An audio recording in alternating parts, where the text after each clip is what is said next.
Good afternoon, everyone. Welcome to our webcast, our webinar. My name's Mike Elliott. I'm the company's non-executive chairman. And joining me today from Africa is our Chief Executive Officer, Andrew Cunningham. Thank you very much for your continued interest and support in Walkabout Resources. And today we've taken this opportunity to speak to you while we're in the final stages of putting the companion equity together for the Lindi Jumbo Graphite project, and we thought it'd be opportune time before that offer closes to just really update our shareholders on the recent developments. So after a period of, I guess, very slow developments over the last year, the COVID year, we've had a lot happen since we've raised our debt and done a number of our companion equity raisings. And so today the format will be in two parts. First of all, Andrew's going to briefly present current status and give you an update on some of those areas. As part of that, he's tried to incorporate some of those questions we've got in advance that's either come to me, Andrew or Alan, over the course of the last couple of days. And then after that, there is the facility through this webinar vehicle to be able for you to actually post questions, and we will seek to get to those as many as we can in the hour or so that we have allotted to us to do this. Don't worry, all of those will be captured, and for those that have not got a response today as part of the webinar, I'll certainly undertake to reach out to you through the various forums to give you responses where we can. So without further ado, I introduce Andrew, who will go through this brief presentation. Thanks, Andrew. Good morning all, rather good afternoon for those in Australia. Thank you for joining us. I'm just reiterating what Mike says. It's thanks for the support. This is the first webinar that we will be doing, and I am assuming that this will be probably the method that we'll go ahead to enable us to get to all of the interested parties and shareholders in one go, answer the questions that you need, and keep you updated as we progress this very exciting portion of our project, or something that we've been working towards for quite some time. Just the disclaimer, you can read through that at your own time. And for those of you that were lucky enough to attend the presentation by Alan Mulligan at the recent Battery Metals Conference in Perth, I hear that while he was doing this, he donned his hard hat, which is certainly demonstrating the way we're going. We're now moving away from being a purely junior explorer into a developer, and are fast on our way to be a graphite miner. We are now well on our way to go the full circle and become a full cycle minerals company. And this is also something that we decided on right in the beginning of the project, when we started working on this graphite project, is that we would like to be a miner, because it was a very exciting project. We realized that right in the beginning, and here we are. It is a reality. The slide also shows that in the middle there is a battery and other minerals. It's because Alan was presenting at the battery conference. But by far, the other minerals, or rather the other uses of graphite, is what underpins this value of this project. This will be the first major mine development in Tanzania since the amendments of the Mining Act in 2017. I've been told that this is probably the first new company or major mine development in Tanzania for the past 10 years. What are the drivers around this? In the graphite world, this is certainly a very special project, and it's been recognized by independent industry experts as potentially one of the highest margin graphite producers in the world, not only when compared to the planned or upcoming graphite projects, but also those currently in production. The modeled economics are outstanding with a short payback period. It's more than 60% of the necessary funding has now been secured through the debt funding. Importantly, this was done through a local Tanzanian retail bank, which simplifies the funding structure tremendously. We've also de-risked the project as much as possible, and also in the shortest possible time frame. And as we've recently announced, the growth opportunities are very exciting, but we'll only go this way in the market demands it. And I'll speak about that later in the presentation as well. Our ESG positioning. Now, ESG is certainly the buzzword of late, but this is something that we've been working on from the beginning, and we've also demonstrated this since the start of the project. Tanzania is in many people's minds a very risky and complex environment to operate in, but you can only be successful there and potentially prosper if you do have the license to operate. Even before we started the first drilling program on site, we spent quite a bit of time in the area, in the region, looking at things. So we were well aware of the pitfalls and mistakes that other companies in the region or in the country have made. And we realized that getting the buy-in from the ground up was, and it still is something that we as a company been working hard on and will continue to do throughout the process. We've had memorandums of understanding in place with the local villages for a number of years now, these outline the relationship structure between the company and our closest stakeholders, which are the villages in which we operate. And it covers everything from health and safety to our adopted employment philosophy, which is local first. If we can't find the skills locally, we'll look regionally and then nationally. And if that's still not available, we'll go internationally. As a matter of fact, when the changes to the mining legislation came in 2017, there was a lot of emphasis on local content. We had a look at this, and after incorporating all the necessary changes into the economics of the project, we looked at our employment plan, and our philosophy was, because of our philosophy towards local employment, there was not one change that we needed to make to our local content plan, and we submitted the DFS with the incorporated changes in the economics to the government.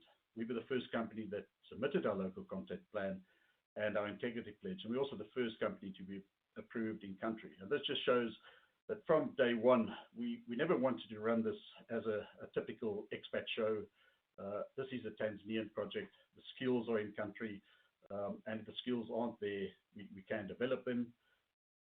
And it is a company that we are very proudly to say that it is a Tanzanian company, Lindi Jumbo. We will have a management oversight and some technical input, but other than that, it's run from Tanzania, in Tanzania, by Tanzanians. We're also actively keep our operational and carbon footprint as small as possible, and we'll also lower this as far as possible. We're looking at various options for power, for instance, the hybrid power. There's no grid power where we're operating, so we'll have to use something else, which at the moment is diesel, but we will transition into hybrids at some stage, further lowering our carbon footprint. Now, the debt funding, this is something that we've announced in May, and as mentioned before, more than 60% of the development funding has now been secured through CIDB, a local retail bank. It was a lengthy process that we started probably more than 18 months ago, and we ran this in parallel with the other debt funding options that we were negotiating or working on at the time. The success of the funding agreement has a lot to do with our very competent and committed team in Tanzania, and the project has now buy-in from the local bank representative on site through the hierarchy of CIDB Bank and into the highest echelons of government. Everybody's very excited. People want to see us into production. The terms are favorable and very typical of a transaction of this nature, and the conditions precedent are not onerous. We believe that we are the first company to secure debt funding and get their project into construction. That's in the graphite space. The debt funding, the conditions precedent, as I said, they're not onerous. We've been working. These are conditions precedent before the debt drawdown can take place. Most of these have been taken care of or are close to completion. And as far as part of the conditions precedent is that we need to have the 12 billion in equity, companion equity together before we can draw down. As you all know, we've been doing this in 3 stages. The stage 1 completed in May, where we raised around 6 million Australian, of which $4 million has been deposited into our project. $4 million has been deposited into our project accounts in Tanzania. We're now busy with stage 2, and as we announced this morning, we're very fortunate to already have more than $4 million in committed. We're now extending because we've had some requests from shareholders as well that we extend this rights issue for another week or so. That's happening. And as we also said that we plan to announce the stage 3 portion of the equity portion of the funding before the end of the month. So it's a very exciting time. That means we're virtually on the cusp of being fully funded. And ready to start construction. That said, we will not start construction and wait for the debt portion. With the first portion of the equity in country already, we are ready to go. This slide, it just shows the stage approach. The stage approach is not going to have a material effect on the project development timeline.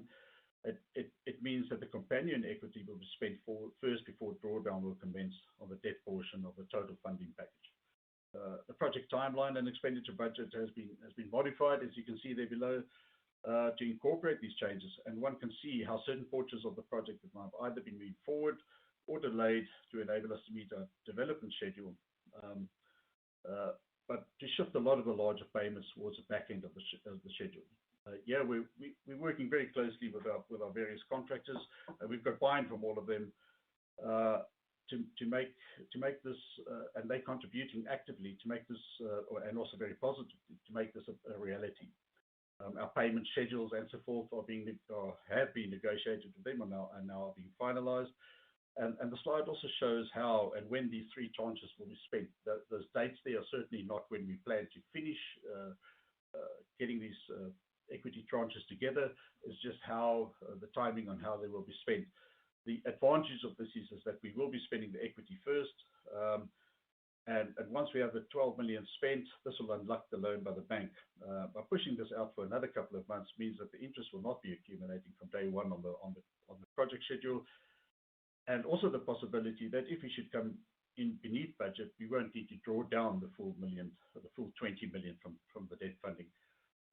So this schedule at the bottom shows how we move things around. We're still keeping to schedule. It's still 9 to 12 months until we're in full production, and we plan after 9 months to start the plant commissioning and get into production. This schedule, by the way, has also been through our various due diligence processes that we've been working with some of the other financial institutes in the world. This project has gone through a very stringent due diligence process by independent companies. They've looked at the schedule and all have come to an agreement that it is achievable. Now, throughout the world, it's been a long process, throughout the long process of project promotion and our funding efforts or negotiations, we've encountered, and this is all over the world, either a straightforward negativeness towards Tanzania, mainly due to the challenges or the changes to the amendment of the Mining Act, the government's legal backward, and in our view, many of the financial institutes' misunderstandings of the government's intention with these changes. Our stance has always been to work with the government, that none of these were showstoppers, and we incorporated all of the changes into the project plan and economics. But because of the robustness of the project and the compelling economics, the numbers post changes are still very attractive. The list shows some of the most important of these changes and our compliance thereto, and the most contentious one is probably the 16% fleet carry to the government. We've been assured that this only kicks in when the company declares dividends and the debt has been paid off. The structure for this has been drawn up and under negotiation with the government, but it is not a condition precedent to start with the construction and production. More importantly, the precedent has in any case been set between Twigger Minerals, which was previous Acacia Barrick, and the government, and this is the model that we're working towards. What many people also don't understand, it was always in the government's right to have a free carry in projects, and the 16% that they're doing now is just they're just formalizing it and saying this is the way forward. To start a new mine requires also a whole lot of approvals and permits. It's a very long list, probably 60 or 70 permits and approvals, but we've been working through this in the past 2 years. We were well aware of this from the start. Everything is now in place and has been so for a while, and we further demonstrated this through our early works program on site.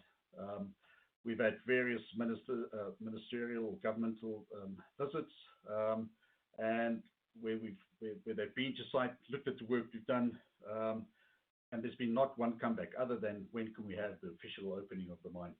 So we're fully permitted. We're ready to go, and those that we don't have in place, such as the water extraction permit or the fuel construction permit, It's just a matter of buying or paying the application fees or for these permits, and you're good to go. So there's nothing stopping us from going ahead.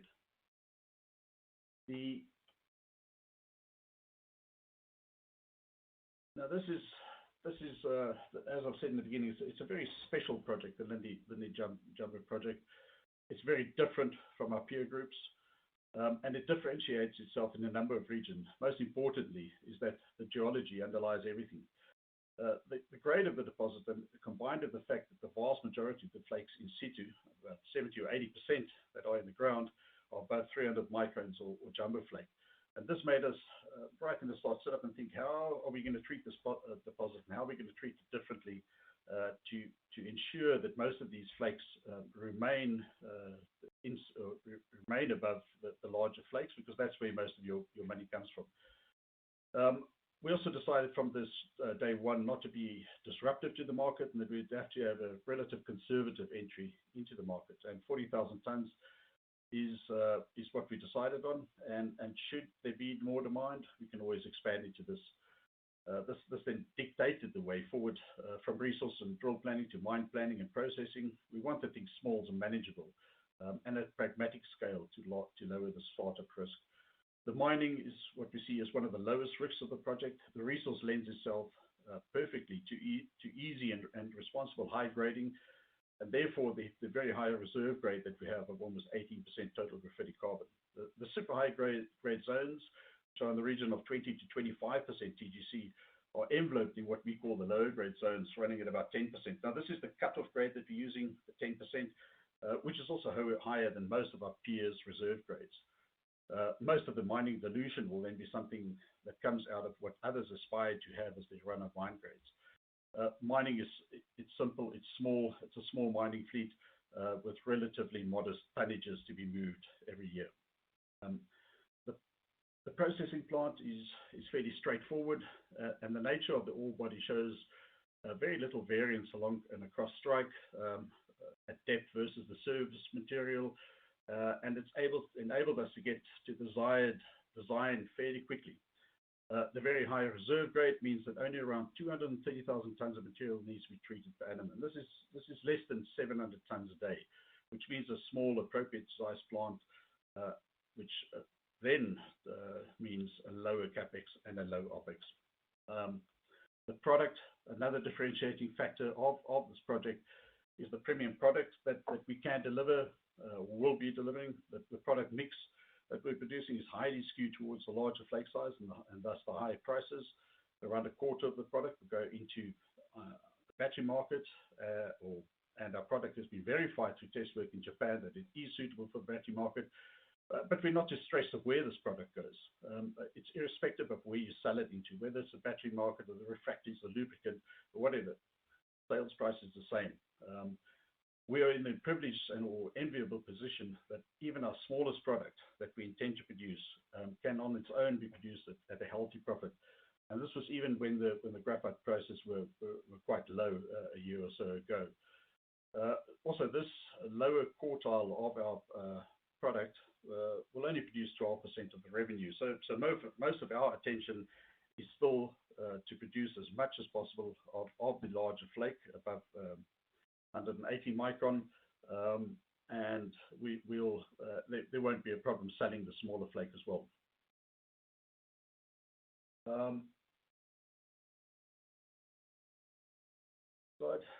We just recently announced the growth potential. As I've said earlier, we don't want to disrupt the market. Now why the emphasis on growth? It's because we often get asked the question, how big can this thing be? There's often the perception out there, especially in the investment market, is that bigger is better, and that by showing spectacular numbers in your financial model, it must be good. The easiest ways will be to increase production levels, but we don't need to do it. You'll do that if your grade is not good enough. We are very happy with what our numbers say. We're very happy with the scale that we want to enter the market. We firmly believe that this is appropriate sized. It's got a long life of mine of 24 years at the planned production levels. But that said, you always need to strive to maintain your reserves, or if there's a demand for more of the product, then increase your reserves.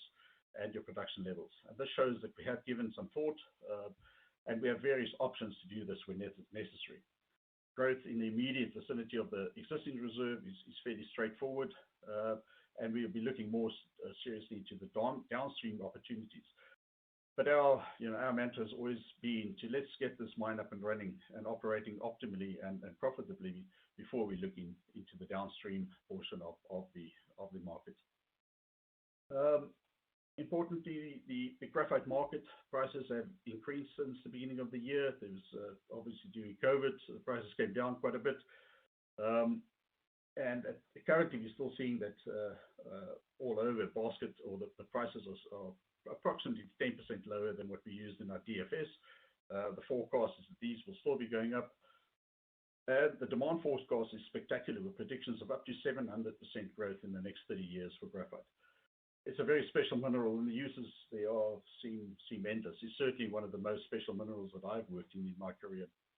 As the benchmark forecast on the right shows, that many of these probable and possible tons that they predicted since when this thing was done in 2018 or 19 or so, many of these have not happened. So the gap will be even wider, and many of these that they've got as probable and possible tons will probably never happen.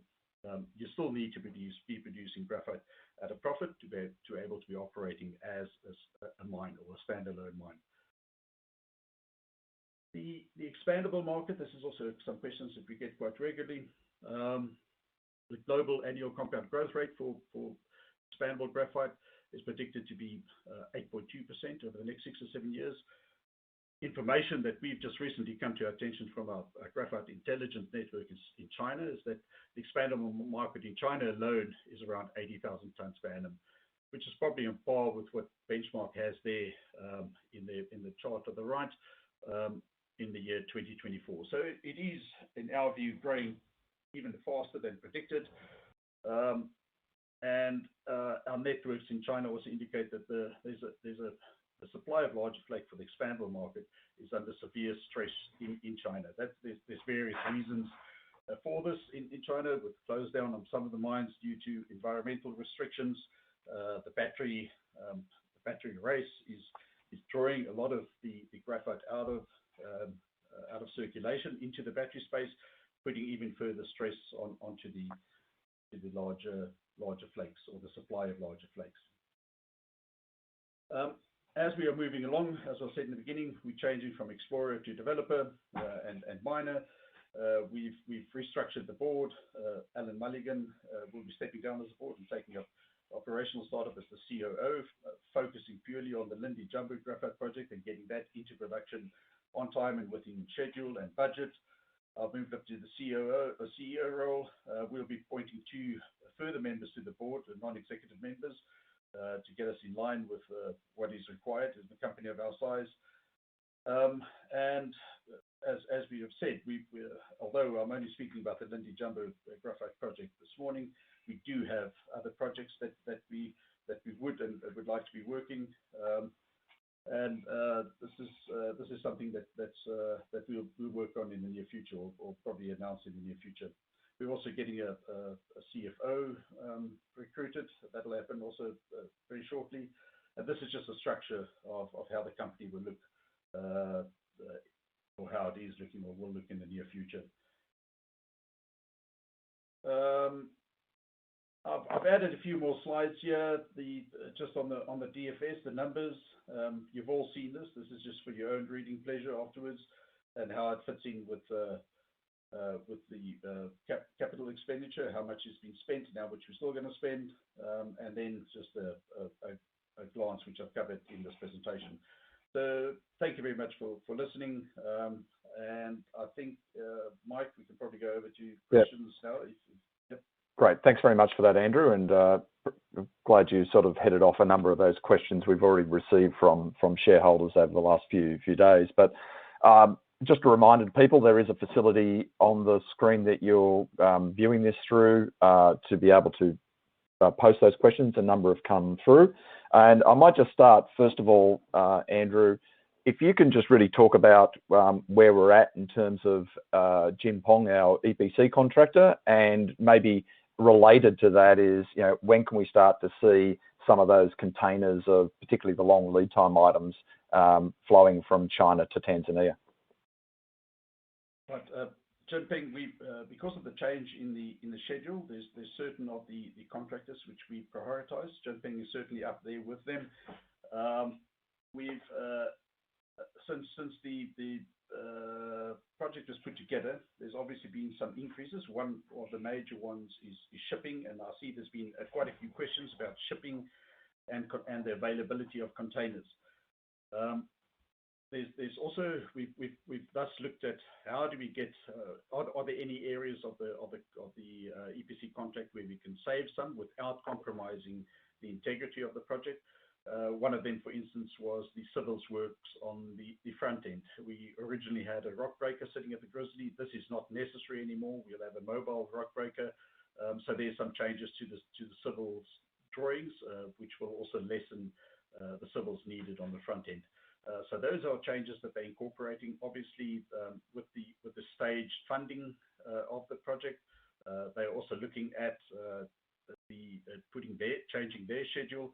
That contract is we just received an update of that contract this morning. We're finalising that now, and I envisage it to be ready in the next week or so, ready for signing. That said, it's not stopping them from doing all the work as I've just discussed. Jinping has they're actively working on that even before we've signed the contract.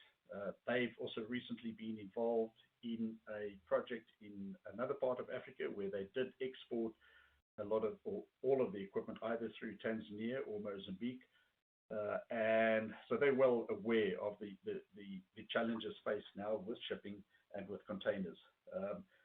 All in all, over the entire period, we'll need about 90 containers, so it's not hundreds and hundreds of containers we're talking about.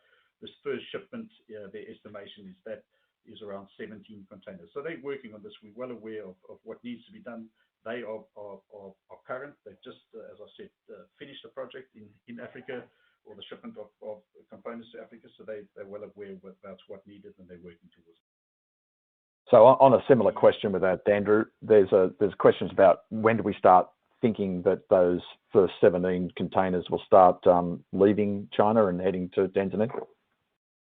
Well, as the schedule says, it's within the first 3 months of us starting the project, which is now going to happen. But those first 17 containers will be able to move probably after the first month of the project. It all depends on the schedule, which has changed, and the critical items then. The potential bottleneck is the civils contract. We have decided on that, and we'll be signing that now in the next couple of days or week, and those people will be mobilizing to site. That will then dictate which parts of the equipment then needs to be in the first shipment. Obviously, with the long lead items that we've done, a lot of thought has gone into this. So the schedule will depend on when the civils are ready to get these equipment then mobilized and constructed on site. So so a related question to that, Andrew, is when the program starts, is it in month one? Is it considered after mobilization, or is it as soon as the contracts are signed? So when you talk about this 9 to 12 month period, are we talking about after mobilization, or are we talking about after signing of contracts? It's mobilization, Mike, but in our discussions with the contractors, they are aware that where we're sitting, this is not something we're sitting alone and doing. We're working actively with our contractors on this. They are ready to they know what's needed, they know the urgency, and are ready to move within the short notice period. Okay. Yep. Yeah. Okay. In regard to again with time frames, what are the major things that could alter our construction time frames at this point in time? We're trying to minimize any disruption to that, Mike. There was a question: will COVID have an impact on the Jinping personnel coming through from China? At this stage, no. There's no quarantine, anything like that in Tanzania, irrespective of where you come from in the world. I've been traveling back and forth probably on every 6 weeks or so to Tanzania. I see construction teams from China in the airports that I pass through. So they are actively coming into Tanzania and elsewhere into Africa. At this stage, no. But if it does get introduced into China quarantine, we'll just incorporate that into the schedule and then expedite the personnel that needs to come over. Okay. Changing gears a little bit here now. Moving on to the offtakes. The offtake arrangements we've had in place have obviously the binding term sheets have now been in place for a couple of years now. A couple of shareholders are just questioning the present status of those and whether there's any concern over those being able to be converted into binding offtake agreements. Well, as you're aware, we've got 2 binding term sheets in China and also the sales and marketing agreement with Wogan. We have been working with very closely over the past year or so. We've updated both offtake partners are constantly being updated on our progress. In the term sheets is that the pricing mechanism will be decided 6 months before production. We're still some way off that now, but both of them are aware where we're sitting, and it's just a matter of converting these into binding offtake agreements. They are still on board. Our representatives in China do chat to them on a regular basis. So everything's still in play. As you know, that there's a minimum and maximum that they would like. All of them would like more than what the minimum is. But that's our call on how it will go. Do we give it all to these offtake partners, or do we diversify further into other parts of the world, which we are actively working on at the moment? Okay. Another question about just looking here about something you mentioned in the presentation. You mentioned that we're waiting on water license. Where does the water come from? Groundwater, dams, etc. How we expected water demand on the site, the water balance. Will our water license cover everything that we actually require? Yeah, we've done the hydrological study. We've developed some of the extraction boreholes already. They've been capped and they've been monitored now for more than a year as part of our environmental not liabilities, but what we're doing on the environmental side is to put the baseline studies together. So there's enough groundwater to get us up and running. As you know, towards year 4 or so, we need to construct a dam or a river diversion. It's not a river; it's just a stream that runs about 4 or 5 times a year in the rainy season. There will be a weir constructed, and some of that water will also be used. The water balance, there's obviously a lot of recycling water throughout the process, from the tailings dam and so forth, but the hydrological study shows that there's more than enough water, groundwater available for operational issues. Getting the water license is just a matter of paying the license fee. We didn't do that to date because we didn't need it. It's a renewable fee paid every 2 years. We'll pay that when needed. It's not a matter that everything has been approved. It's just a matter of paying the application fees now. Okay, great. Going back onto the offtake, there was a question about whether the Germans are still waiting for our best quality graphite. So I think that's a reference to the George Lur non-binding offtake agreement we have. So you might want to comment on that, Andrew. Right. My discussions that we're keeping him in the loop as well is that we will further those discussions when we have line of sight to production, and that's between 6 and 9 months to production. So Yes, it's still in play. That's certainly one that we are looking at, and we're also looking at others in Europe and elsewhere. But yes, it is still in play.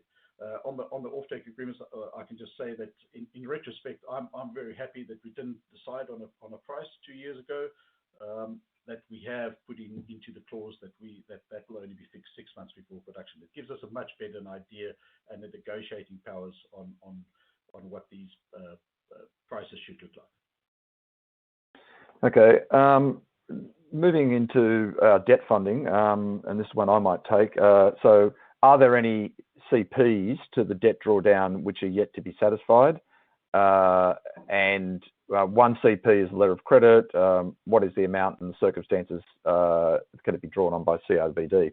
So, breaking that first question. First of all, are there CPs for the debt drawdown? We only have one condition subsequent. So all the conditions precedent that we have been outlined by Andrew, and so they're all in place. And the most significant of those was the 12 million US of companion equity, and that enables us to draw down once all those conditions are actually met.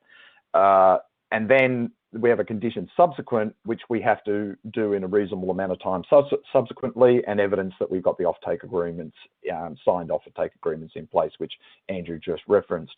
In terms of the standby letter of credit, that's part of our credit enhancement package we have there. That only has to be put in place once we've got the companion equity done. We have that in line. We're not going to disclose what the amount of that is. That's some degree of commercial sensitivity, but it can be drawn on by CBRD. Obviously, if there's an event of default under the loan agreement, as you would expect, any security arrangement could be drawn on under those circumstances.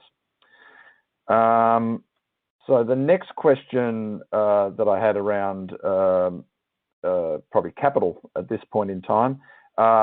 It's one that I often get from shareholders is, when are we going to get a dividend? What I can say to that is that clearly, we have to build a mine, we have to sell product, we have to generate positive cash flow, we have to service our debt. Our priority at that stage will be in debt reduction, obviously to get on top of that. Our source of funds that will come back to Walkabout Resources from Tanzania in the first instance is likely to be the repayment of intercompany debts, and depending what other capital needs we will have for the company at that time, which could include other projects, or it could be further growth that we might be looking to do regarding Lindi Jumbo. At that stage, that would be the most opportune time as to when we might be seeking to make any returns to shareholders as part of that. And that would be understandable. And you can imagine we have particular restrictions on what we can do on the project while there's a large amount of debt outstanding associated with that. Another question that has come, Andrew, is if you can talk more generally about the fact that we've now we are raising funds not only for the companion equity, but there's also some other funds going to Walkabout Resources. What is the outlook of what we might be doing on exploration, and where are our priorities currently with what we might be doing with any exploration activity? Yeah, thanks, Mike. Obviously, we've got the various projects in Tanzania and also in the UK. The one that's probably the furthest most developed is our project in Scotland, where we are drill ready on the Blackray prospect, and also close to drill ready on the Glenhead gold prospect. As soon as I'm sure that we have enough funds together that we can get these going, we're hoping to get into that as soon as possible. Our team in the UK is actively working on getting everything in place. We about 10 days ago received our environmental approvals, which was very important. It took much longer than expected because the government system got hacked at the beginning of the year, and it took them some time to fix that. everything is in place.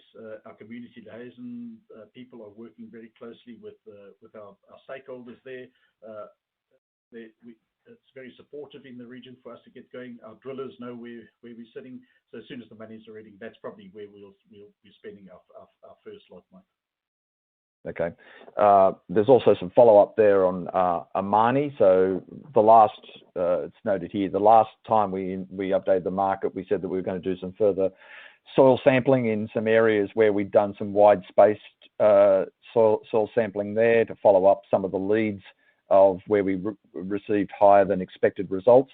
Can you update us as to what's happened since and what's the next plans on Amani? Yep. So we obviously hightailed it out of there in the rainy season. That work is now being incorporated into our larger exploration or interpretation of the region. As typical with Walkabout, we're focusing on the high grade areas. You might have noted one of my notes in one of the slides there is that high grade will always win the day.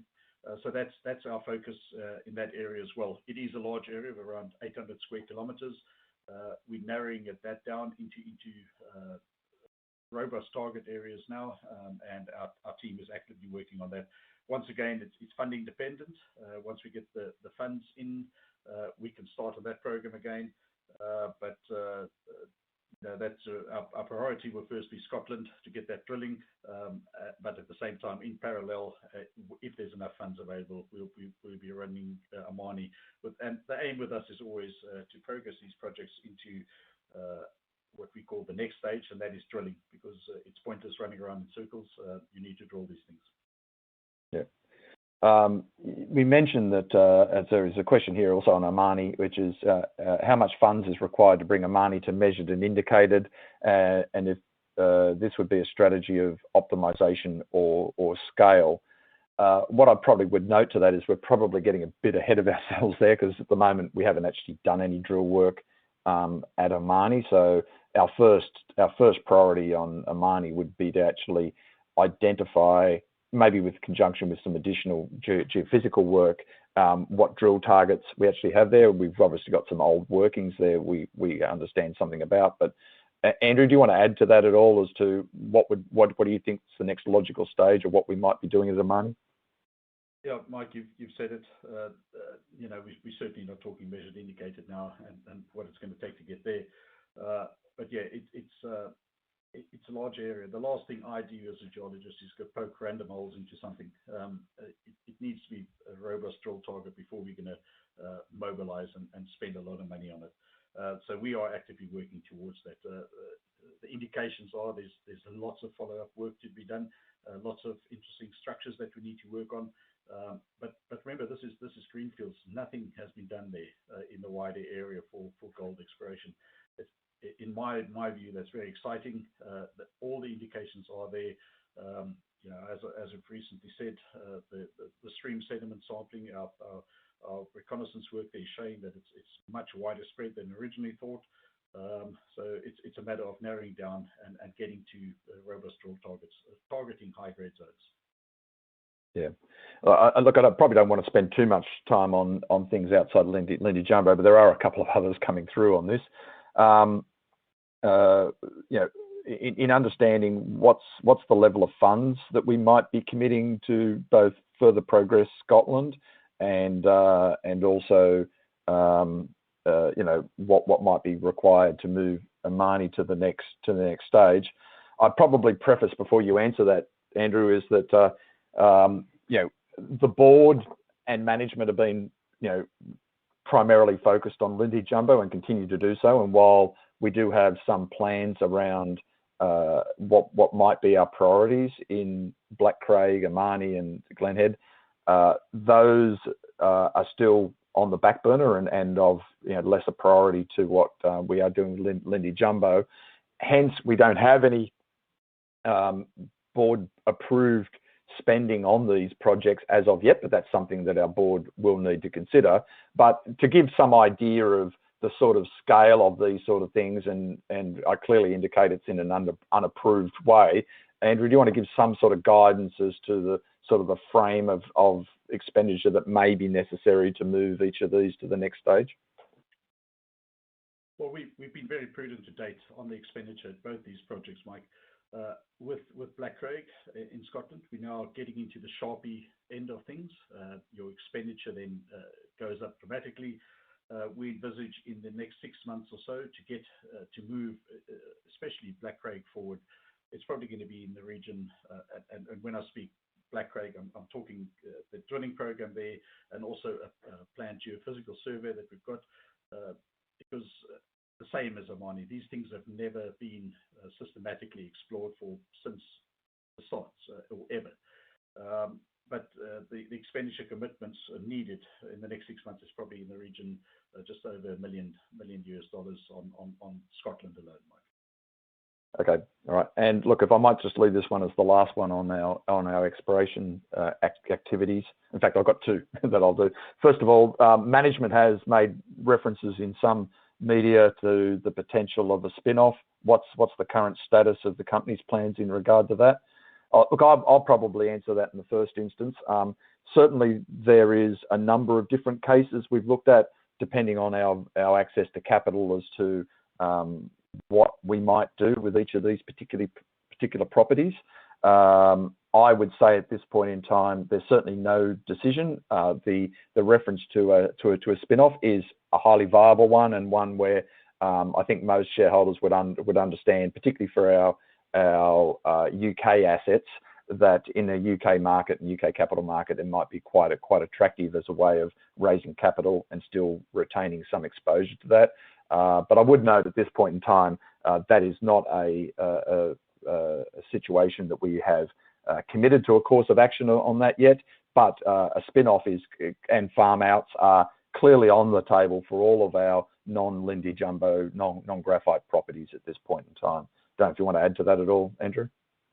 No, Mike, that's you're dead right. It's a decision that the board needs to make. I feel that we can add more value before we do that, but that we haven't made that decision. We'll get to it when needed. Mike, I just quickly, there's a question that has come through. It's got to do with the geology, and there's a comparison between us and Syra, the weathered zone of which the bulk test work was done in China, the fresh ore, and that it's not going to be suitable for, or not going to be deliver the product that we think. I can quickly quell these fears. Each graphite project is different. As I've said, this is a special project. It is certainly what the whole of Tanzania has got, or the East Africa has got a lot of good graphite deposits. But this one, as I've pointed out earlier, differentiates itself from the grade in the ground, and also what the in situ material looks like. What does the graphite look like when it's still in the ground? As I've said, about 72 or over 80% of our graphite is about 300 microns. That's in the graphite schists.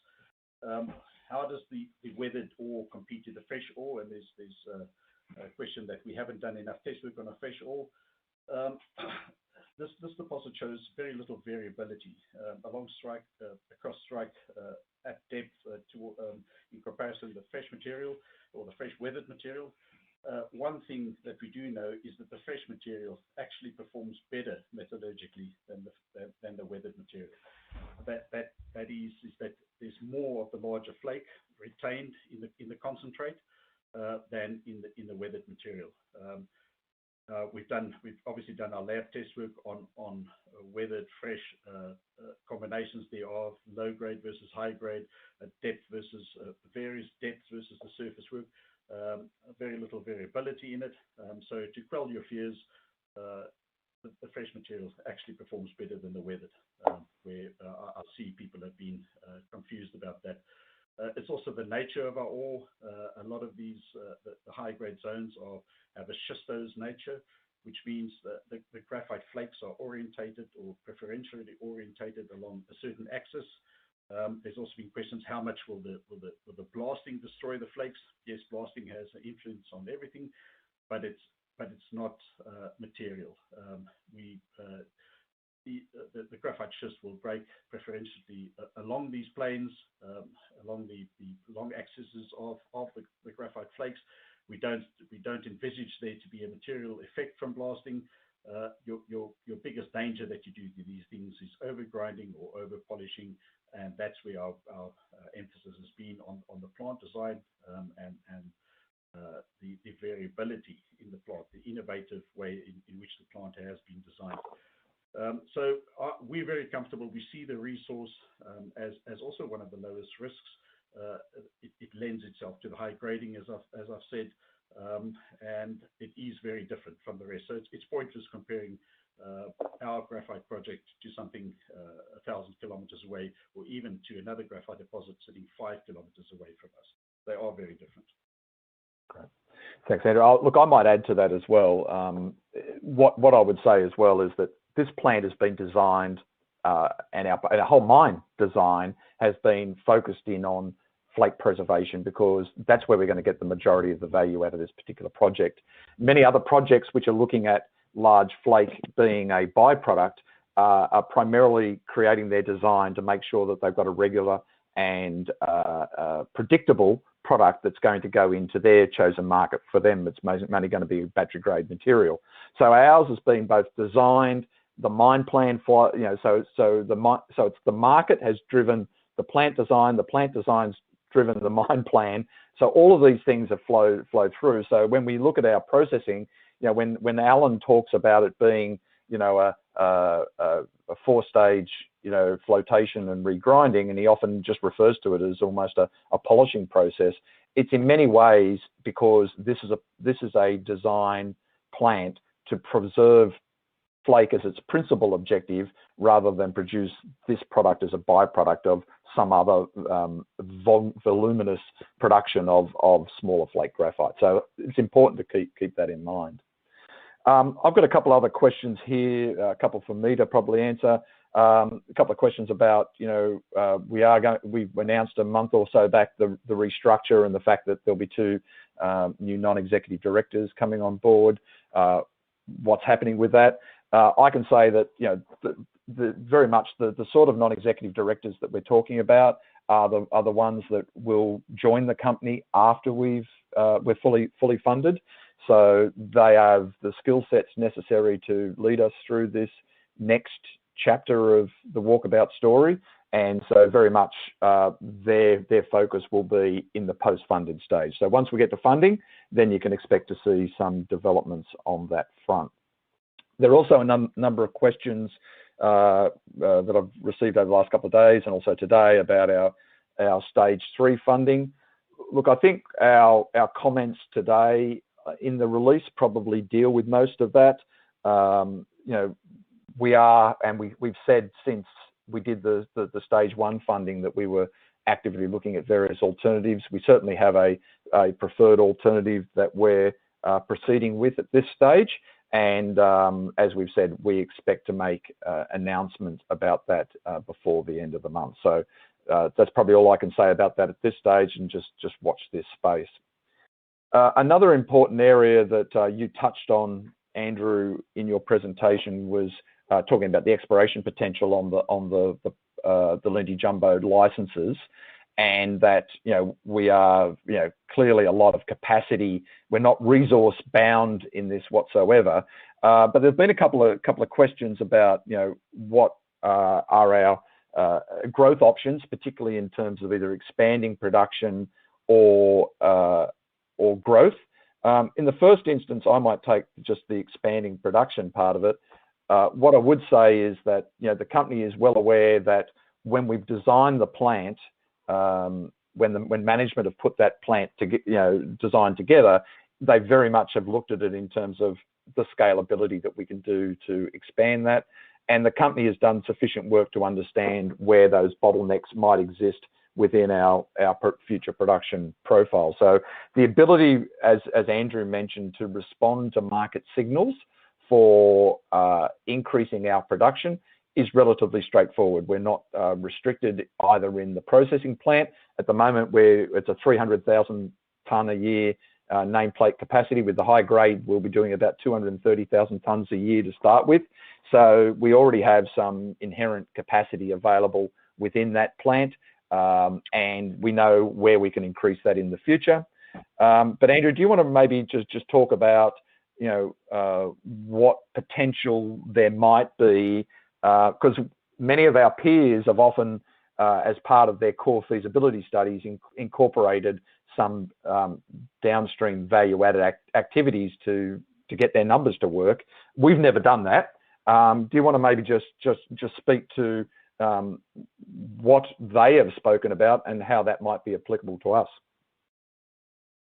Well, Mike, you've sent it, or you said it. To make their numbers to work, they have to look at the downstream opportunity. Our project is robust enough, and we, this is not the first time we said it. This is what we are. We are explorers and developers, and I've said it in my presentation. Let's get this mine up and running, and let's get it up and running profitably before we seriously start looking at the downstream opportunities. We haven't looked at the battery market because that's not our core business.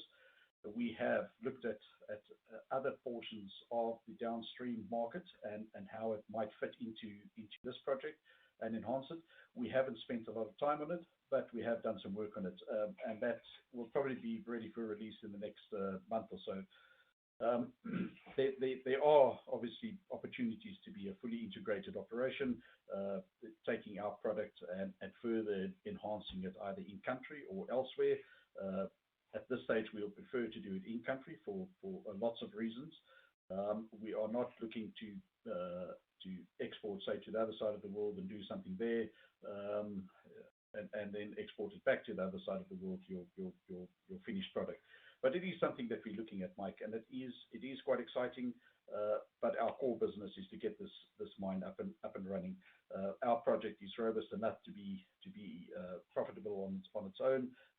We didn't need to go the downstream opportunity to make ourselves look better.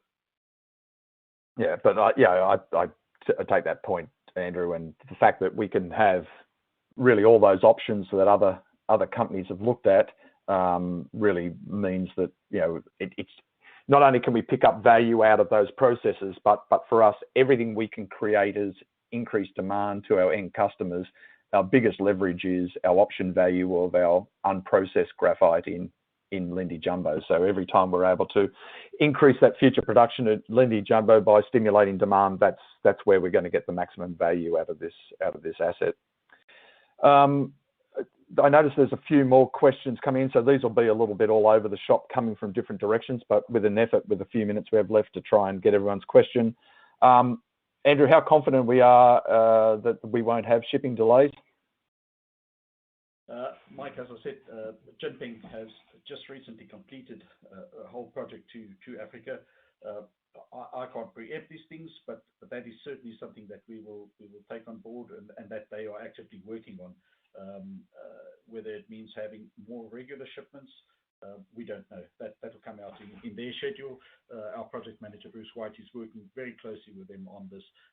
So at this stage, it's not something that is worrying me. Okay. Here's a very specific one. Our tailing storage facility. What considerations are taken when placing the tailing storage facility? Have we, given that obviously there's been a bit of negative press about tailings dams in recent times, what can you comment about that? Mike, the tailing storage facility has been designed by some of the world's leading experts in tailing storage. It's been designed for the worst case scenario, which in our case is potential acid drainage. It is a lined tailing storage facility. It is and also so designed to have as little oxidation as possible. It's been peer reviewed through our due diligence processes. We're very happy with that. This is also a question I get from the Mining Commission. The Mining Commission has also asked me on my opinion on other mines operating in Tanzania, which I went to visit. So it is something that they're looking at. It has been through the approvals board in Tanzania, where their engineers looked at the design, did site visits and so forth, and our design has been approved. I'm very happy with the design. There's obviously a lot of emphasis on tailing storage facilities at the moment, but we are more than adequately covered in this area. Okay, and presumably in there's questions also about whether we've done all the preparatory work already, things like sterilisation, drilling, and things like that to ensure that the location is appropriate given where we've got our exploration potential as well. Well, Mike, I'll tell you what, it's very difficult to drill a hole there and not get some graphite. We've obviously our mantra is high grade. Our waste dumps are going to be put on a portion of the deposit that is running around 5 or 6% total graphite carbon. So we're not worried about that. But obviously, there's been a lot of geotechnical work done on within the tailings storage facility, surface geotech pits that have been dug. We've also done some diamond drilling in the area, not necessarily for sterilisation, but for geotech purposes. I'm happy where the tailings storage facility is. It might or might not overlap with some of the extensions of the graphite project, but we've got more than enough. With a life of mine of 24 years, based only on 37% of the measured and indicated resources, I'm not worried about that at all. Okay, great. Getting back to offtakes again, given that there is a bit of a first mover advantage, have we been approached for offtakes from parties that have announced arrangements with some of our peer graphite or hopefuls? I can't get into specifics there, Mike, but we are being approached by other parties. I can say this, is that many of the parties that we've dealt with throughout the world are very reluctant to get into binding offtake agreements because they've been burnt before. There's been binding joint ventures, joining offtake agreements through many of our peers, which have just not materialized. We are now, and it's much easier now to have these conversations with offtake partners now that we are into construction and have line of sight of production. So I can't say too much who they are and where they come from, but yes, we are talking to various people. Okay, look, I think we've pretty much come to the end of our hour. I'm pretty sure we've covered most of the questions that people have sent through or had pre-sent through to us earlier. Is there anything else you want to add at this stage, Andrew, to wrap things up? No, Mike, this is obviously an extremely exciting period of the company's development. This is something that you've been with us for 2 years. Alan and I have been working on this for 5 or 6 years. This is our entire focus, or our entire lives has probably been around getting to where we are now. So we are committed. Everybody in Walkabout and Lindi Jumbo is fully committed to get this happening, and it's our responsibility to make it happen in time and on budget. So I'm very excited with the way we're moving forward, and we'll be able to update shareholders now on a more regular basis. There's lots of news coming in the near future. Yeah, well, that's actually a very good segue. The opportunity today was to reach out to shareholders and an update on accumulation of things that have happened as part of the debt funding has really kicked off a lot of these things, which enabled us to really be highly active compared to probably what's happened over the last 12 years and 12 months. Some may say it feels like 12 years, but look, I'm both Andrew, Alan, and I were all shareholders as well. We understand the frustrations that everybody has when things weren't happening. But one of the things I think that all shareholders can take comfort in here is that there's a lot of firsts that have been ticked off by this company. It is the first project to be awarded a mining license under the new mining regime in Tanzania. It's the first project to actually go into development since that period of time. It's the first graphite project globally that we're aware of outside of China to receive debt funding as part of this. And while it hasn't all been smooth sailing, and we've all known that there's been hiccups along the way, the quality of this asset is what sees us through. And it's been a privilege for both the management team and the board to have the stewardship over this asset and be able to bring it to this particular stage. So we really do think it's an exciting time for the company, and with just some of the things we've touched on here this afternoon, there's clearly a lot of quite positive and exciting announcements to come forward over the coming days, weeks, and months. So thank you very much all for your continued support to the company, and thank you for your questions, and thank you for your attention during today's webcast. And you can look forward to us probably on a more regular basis having this sort of engagement with our shareholders and other interested parties. So thank you very much, everybody, and enjoy the rest of your days. Goodbye. Yep. Thanks, Mike. And if there's any feedback from the shareholders, whether they think this is a good idea, what they'd like improved, just let us know. I know we're all heavily invested in this project, and we thank you therefore. I certainly look forward to having a chat in the near future. Thank you very much. Thank you. Thank you.